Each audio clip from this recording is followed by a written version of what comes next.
ഇന്ന് നമുക്ക് ഇത്തിരി കക്ക ഫ്രൈ ഉണ്ടാക്കിയാലോ. അതിനായിട്ട് കുറച്ച് കക്ക ഇറച്ചി കിട്ടിയിട്ടുണ്ട്. അതൊന്ന് നല്ലവണ്ണം വൃത്തിയാക്കി എടുക്കണം. അത്യാവശ്യം വലിയ കക്ക കേട്ടോ, അപ്പോൾ അത് നല്ലവണ്ണം വൃത്തിയാക്കണം. എന്നിട്ട് നമ്മൾ അതിന് വേണ്ട സാധനങ്ങളൊക്കെ സവോള, ഇഞ്ചി, വെളുത്തുള്ളി, പച്ചമുളക് ഇവയെല്ലാം എടുത്ത് വെക്കണം കേട്ടോ. എന്നിട്ട് വേണം ഉണ്ടാക്കാനായിട്ട്. അതിനായിട്ടൊരു ഫ്രൈ പാൻ എടുത്ത് അടുപ്പത്ത് വെച്ചതിന് ശേഷം അതിലോട്ട് എണ്ണ ഒഴിച്ച് കടുക് താളിക്കണം. അതിന് ശേഷം വേണം നമ്മൾ ബാക്കിയുള്ള സാധനങ്ങളും ഇൻഗ്രീഡിയൻസും ഒക്കെ ഇട്ട് കൊടുക്കാനായിട്ട്. എണ്ണ മൂത്തിട്ടുണ്ട്, അപ്പോൾ അതിലോട്ട് ഇഞ്ചി, വെളുത്തുള്ളി, പച്ചമുളക്, സവോള ഒക്കെ ഇട്ട് നല്ലവണ്ണം ഒന്ന് വഴറ്റിയെടുക്കണം. കണ്ടോ, ഈ വക സാധനങ്ങളെല്ലാം ഇട്ട് വഴറ്റി വെച്ചിട്ടുണ്ട്. ഇത്രയും മൊത്തം സവോള ഇത്രയും എടുത്തപ്പോൾ കൂടിപ്പോയി, അത് ഇത്രയും മാറ്റി വെച്ചത്. അതിന് ശേഷം അതിലോട്ട് മഞ്ഞൾപ്പൊടി, ഉപ്പ്, മുളക് പൊടിയൊക്കെ ഇട്ട് നല്ലവണ്ണം വഴറ്റും. അതിനിടയ്ക്ക് കുഞ്ഞാപ്പി ഒരു ചെറിയ മുളകെടുത്ത് കടിച്ച് എരിഞ്ഞിട്ട് പോയി. അപ്പോൾ ഞാനൊരു ശകലം പഞ്ചസാര എടുത്ത് അവൻ്റെ വായിൽ വെച്ച് കൊടുത്താൽ കേട്ടോ. നല്ലവണ്ണം എരിയുന്നുണ്ടായിരുന്നു ആൾക്കേ.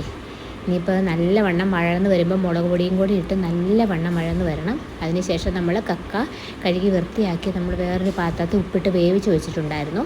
അതെടുത്തിട്ട് നല്ലവണ്ണം ഒന്ന് ഇളക്കി കൊടുക്കണം. ഇളക്കി കൊടുത്തതിന് ശേഷം അതിൻ്റെ കൂടെ മേമ്പൊടിക്ക് അത്യാവശ്യം കുരുമുളക് പൊടി, കക്ക ഇറച്ചിയൊക്കെ ഉലർത്തിയെടുക്കുമ്പോഴത്തേക്ക് നമ്മൾ എന്താ പറയുക, കുരുമുളക് പൊടി മെയിനായിട്ട് വേണം കേട്ടോ.